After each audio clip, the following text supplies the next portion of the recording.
Well, hello again, everybody. This is John Norris at Trading Perspectives. As always, we have our good friends Sam Clement and Courtney Trush. Y'all say hello. How's it going? Hey, John. Hey, guys. Today is another day. We start off the month of March, and yet it's the same story over and over again. Just how much money can Washington spend? And just is there any limit to it? We're still talking about the debt ceiling. It seems like we've been talking this for a long period of time. Is Congress going to raise the debt ceiling from 31 trillion, 32 trillion, a trillion here, a trillion there? Sam, at some point it starts to add up to real money. I think it. At what point did it not add up to real money? Past tense. So what is it about this debt ceiling? Why is Congress sitting around arguing about it? Does the debt ceiling even matter anymore? And does all this massive amounts of debt matter any longer? And do you stay up at night worrying about it? Courtney, do you stay up at night worrying about it? And I've got to ask myself, do I stay up at night worrying about it? But first, Sam, Courtney, I want to know what y'all are thinking about all this funny money, all these just throwing around as though not a care in the world. Look, I think the debt itself is very problematic, but I think the debt ceiling is just idiocy. It's stupid that we even go through this process when we can print our own money and pay for our own debt. And with that, thank you all so much for listening. Exactly. Courtney, how about you? Do you ever think about it? I mean, is this something that, listen, okay, my children are a little bit older. Sam, you and Hannah don't have children yet. Correct. Courtney's got these 4 young babies, and just imagine a world in which we have all this turmoil, all this debt, all this money that these old rich people in Washington are spending. Your children are going to have to pay back in some form or fashion. Doesn't that gnaw at you as a mother? Well, John, not really, because I think we'll just punt it as we continue to do to the next generation, At what point, to Sam's, I guess, statement of, why do we even bother having a limit when we just can print our own money? But, there used to be when we would have president's campaign where they would talk about having a balanced budget. And I guess that, and they said I guess when I was emailing, they were emailing. When I was looking at Googling, they said the last time that we had a balanced budget, which my understanding, y'all correct me if I'm wrong, balanced budget is you set the debt ceiling and I did not surpass that debt ceiling. Well, fair enough. Okay. I mean, it's really for that year. Did you right. bring in more than you right. Yeah. Okay. So that the last time that happened was in 2001. Okay. But I would also understand that we entered a war right after 9/11, which would dictate us not being, balanced for the years after that. But we haven't. And to me, 2001 doesn't seem that long ago. But it was actually 22 years ago, so I mean that's pretty sad that we haven't had a balanced budget. I was 5 years old. Well, I mean, thank you, Sam, for letting us know. A huge chunk of the issue there, why during the 1990s that we supposedly had a balanced budget underneath the Clinton administration, were twofold. First off, the Cold War was over, so we spent less money on the military. Second of all, we had the baby boomers, the largest generation in our nation's history, going through the system, paying more money into Social Security than any other generation ever had. We were running massive surpluses in Social Security, which the rest of the government just borrowed from, gave IOU. So in terms of income taxes, estate taxes, take out the Social Security payments, and really Washington wasn't running a true surplus. However, when you add up the whole pie, it was, if you catch my drift. We didn't have to increase the debt ceiling. 2001 war, and it's been Katie bar the war since. Let's see who can spend the most money the quickest. It was kind of despite the government that we ran a surplus. Well, yeah, I mean, it was a generational thing. It was because this massive generation was paying in a ton, close to their peak earnings, probably a little past it, but close to around their peak earnings, and paying in a ton. And again, it's just kind of despite what the government did. And talking about why we go through this theater. And it's political theater. It is. Talking about the debt ceiling, and all of a sudden, every so often, the Republicans find religion. And my goodness, we're gonna stop this nonsense. We got to get down to the bottom of it. We're gonna cut this budget, but we're not going to touch Social Security. We're not going to touch Medicare. We're not going to increase your taxes. We're not going to increase your taxes. We're going to increase defense expenditures. It's a pretty neat trick to not raise the debt ceiling and do all these wonderful things. It sounds like, Sam, as though maybe some people don't understand budgeting. Sounds that's like it. That's but what it ultimately, like if you break it down, and that's what I do, like when I'm thinking, okay, our national debt is roughly $31.46 trillion. Roughly, huh? Roughly. Yeah. And that's unfathomable to me that we have that much debt. And when you look at how much we're paying just on interest of that debt, that's also a slippery slope. And so you think, okay, just like if I was to have a credit card bill in which I was not paying but off the $31 balance. trillion credit card bill. Obviously I have a really good credit score. Way she comes in bejeweled every day, just shining like the sun. Yeah. Shine bright like the diamonds. Just, the ones that you've got put in your teeth, those are something else. Yes, all gold. But that being said, like, to me, you really only have, and maybe I'm oversimplifying it, you have two options, as you've already said, John. You either spend less money or you put more money to pay off debt, so you increase taxes. So those are your two options to eventually lower that. Well, I would tell you. Inflate it away. Or inflated. I would say your first point's absolutely right. Second point is I might take issue that raising taxes actually increases tax receipts. Laffer curve. It's the Laffer curve. A guy named Arthur Laffer, just supply side economics guru, nice guy. Met him. And just guy. A wonderful guy. He now lives in Nashville, by the way. He would sit there and say, at some point, you can keep increasing marginal tax rates, and tax revenues actually goes down. It's hard to prove because it's a phantom number. I will tell you though, I have done some work on this in the past, and regardless of what marginal tax rate structure there is, whatever the estate tax is, the government collects anywhere from 17 to 20% of GDP. And so I would say that regardless of tax rates, the most important way to increase tax revenue is to grow the economy as rapidly as possible. Yeah. And there is no other alternative. That is a near perfect correlation. You grow the economy rapidly, tax receipts will follow. So I would say... So how do you do that, John? How do we do that? We're going off on a side on this. I mean, we're talking about reducing regulations and reducing any sort of impediments to the free flow of capital throughout the financial system. Sam, you and I have talked about it. Adherence to the rule of law, strong individual property rights, and the effective development of human capital. Inflation. You do all those things, Fancy you know words. something, you do all those things, Courtney, and everything will work out well. With that, thank you all so much. We'll eliminate the $31.46 trillion. The thing is, we're never going to pay that back. We would have to print money at the Bureau of Engraving and Printing. We'd have to print money and pay it all back. Some platinum coins. Yeah, and platinum coins. You know, the $1 trillion platinum That's coin. right. I think that we were talking about doing at one point. We're never going to pay it off. We don't need to lose sleep over that. We're just Do you just take it off your balance sheet? who said anything about that? The thing is, wipe it away? The thing is, here, and Sam knows this, and Courtney, here it is. We could take. I mean, there are two primary buckets: discretionary expenditures in Washington and non-discretionary. The things we can choose to spend money on, and the things we've already promised to spend it on. And so the non-discretionary, those things we promised, and then discretionary. Discretionary, you have two primary levels: Department of Defense, and then everything else, the effective functioning of the federal government. And then underneath non-discretionary, you have Social Security, Medicare, Medicaid. You have the service on the national debt. You have payrolls and all that good stuff. I mean, just Veterans Affairs. I don't know, all of it.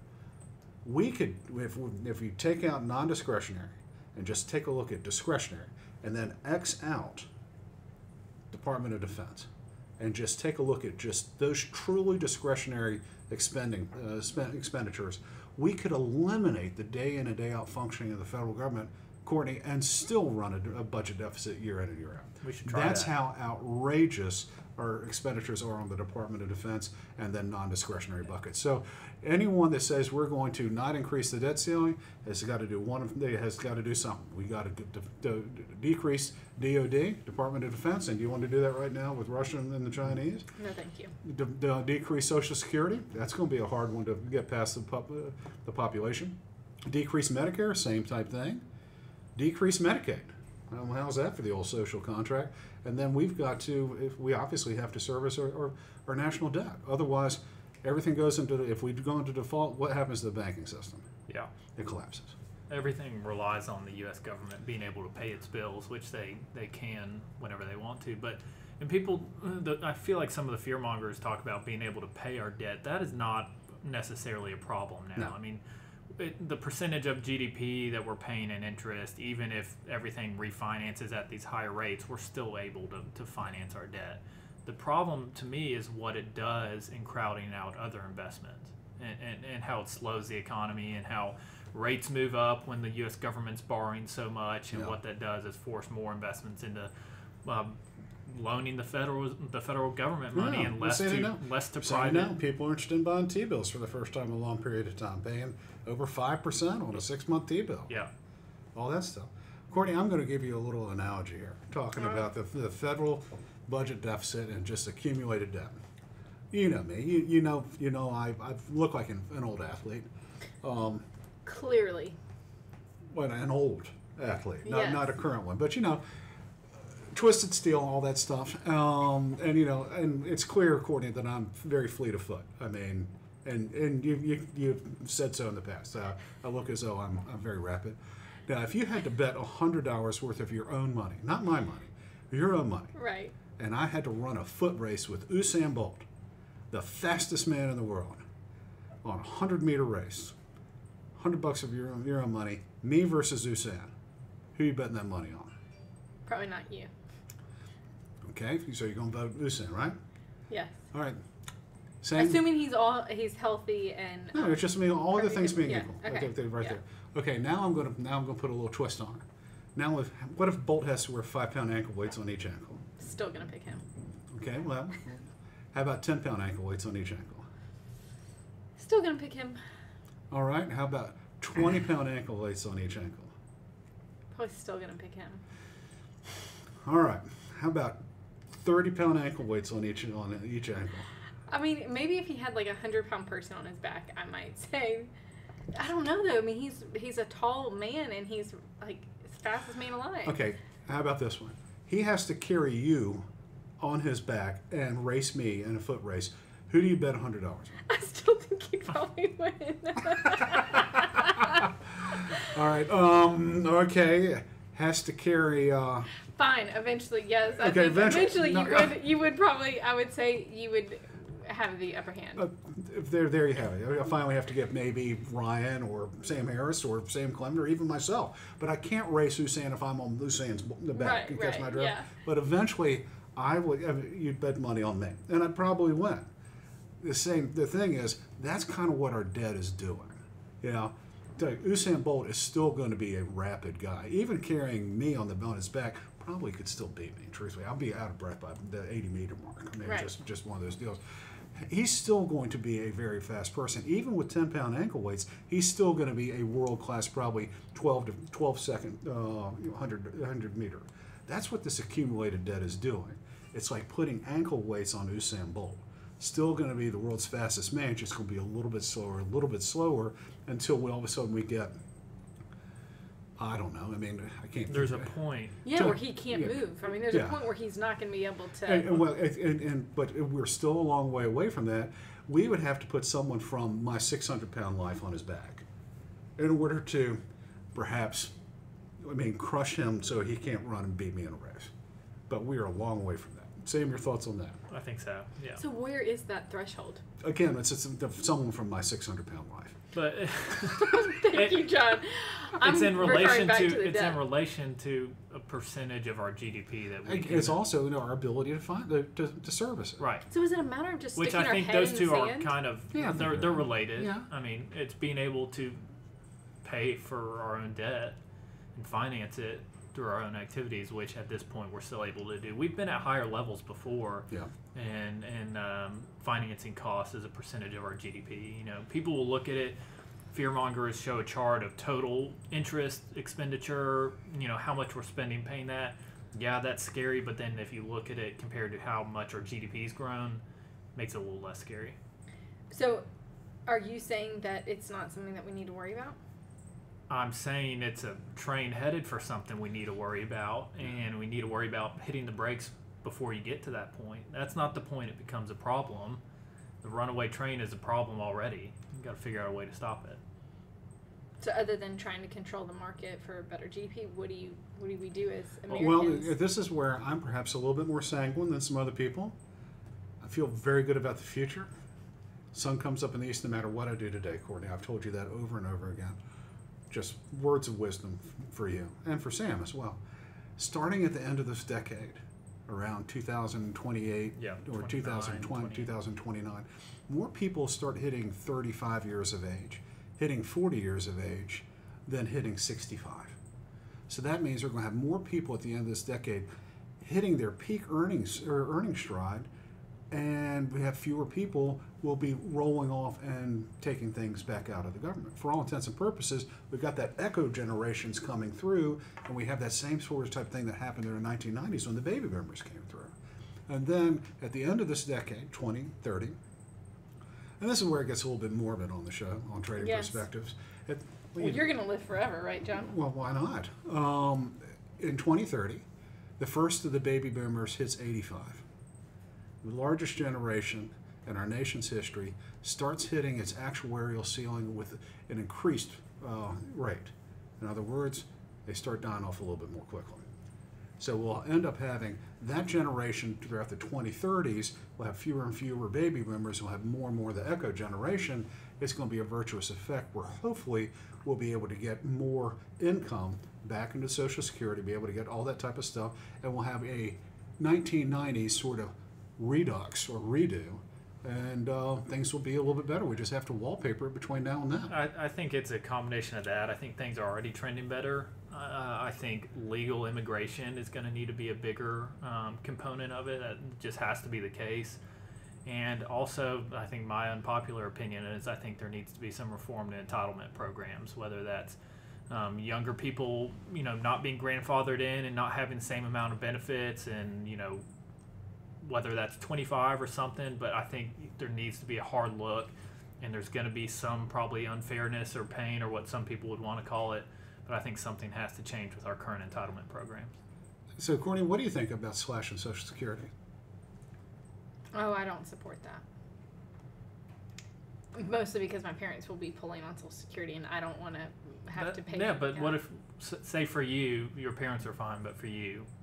We're going to cut your Social Security benefits by 50%. I mean, I'm not planning to. I don't even think of Social Security. That's a big generational thing. Right. I don't even rely on Social Security. That has no factor in my I think that's an easier plan. thing to stomach, though, for younger people. Is I don't know anybody my age who says, well, I'll be getting Social Security, so I'll be okay. I wouldn't rely on the government to have any money by the time I retire. All right. I hear you. This can be a generational thing. I will tell you, when I was Sam's age, I didn't think I'd be seeing Social Security. When I was Courtney's age, a couple years ago, when I was Courtney's age, it really didn't factor into my plans. Now that I'm, all right, of a certain age, turning double nickels in May, all of a sudden it's kind of like, hey, don't you be talking about cutting my Social Security, hey, Texas. Don't be doing that.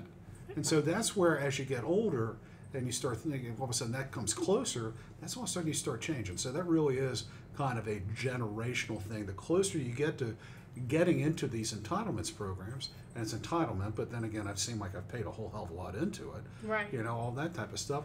You start saying, hey, no, you're not going to get that, means-based or all that stuff. Sit there and go, what are you talking about? I've paid for this. Well, that's why I think there needs to be, one, there's going to have to be pain for some people that are on some sort of cutoff, but two, leverage that the younger people don't care about it as much, and go ahead and tell 18-year-olds, hey, you're not going to get Social Security.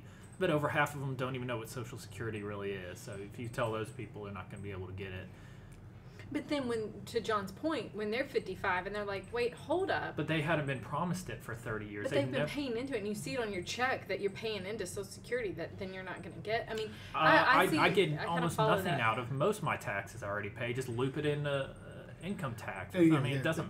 And that's the thing is, by that point, Courtney, you know what I'm doing? I'm getting my Social Security check, and I'm living on Easy Street, burning $100 bills. Considering you're working for another 30-plus years, well, that's I right. don't even know that you'll get your full Social Security. Well, I mean, you accused me of not even being able to survive for those 30 years, if I remember correctly from that podcast. You just talked about hitting 85 and how baby boomers are going to start dying off. So I'm just kind of following your playing field there of when people start dying off. Actuarial table. Yeah. Yep. Wow. Boy, you're looking mighty smug, aren't you?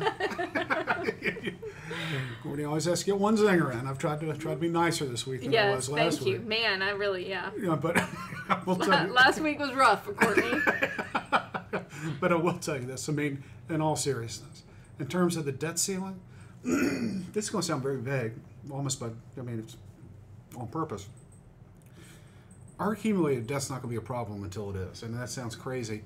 It's not going to be a problem until we can no longer finance it, till we can no longer find purchasers of U.S. government debt, and that has never happened. That's not to say the future won't be different, but it's just, I mean, at some point, people will say, I'm not going to finance this any longer at this level of interest. Yeah. And all that means is interest rates go up, and all of a sudden we start finding buyers again. And that increase in the debt service will, almost by definition, require the government to spend less money elsewhere. You would think. Yeah. One would think. Okay, so fun fact before we wrap it up. Since 1960, how many times do you think Congress has acted to permanently raise, temporarily extend, don't cheat, or revise the definition of the debt limit? 25. 26. Since 1960. 26. 78 separate times. I win. Of those 78 times, how many times do you think were Republican versus Democrat presidents were in office? 39. What? 40. Is it Republican to Democrat? Sure. Yeah. Yeah, Sam's right. It's 49 times under Republican and 29 times I like under it. Democrat. Okay, let's go another way. That's the best 2 out of 3. Come on, That's it. That's all I have. Hey, it doesn't matter. Just throw a question out there. It's 2 out of 3. You're so competitive. That's all I have. I don't have anything else. All right, we're tied, I guess. All right. Yes. You know, what do you think about Flip that? a coin. Yeah, flip a coin. Okay, cool. Yeah, you can do paper rocks. You can do paper rocks, scissors. No, okay, well, here we go. I'll do it after. All right, there we go. Well, guys, thank you all so much for listening. We always love to hear from you all, so if you have any comments or questions, please, by all means, let us know. You can always drop us a line at tradingperspectives@oakworth.com, or you can leave us a review on the podcast outlet of your choice. Of course, if you're interested in reading more, hearing more of what we've got to say or how we think, by all means, please go to oakworth.com and take a look underneath the Thought Leadership tab for all kinds of exciting information. With that, guys, y'all have anything else to say on this topic for today? That's all I got. That's it, John. That's all I've got today, too. Y'all take care.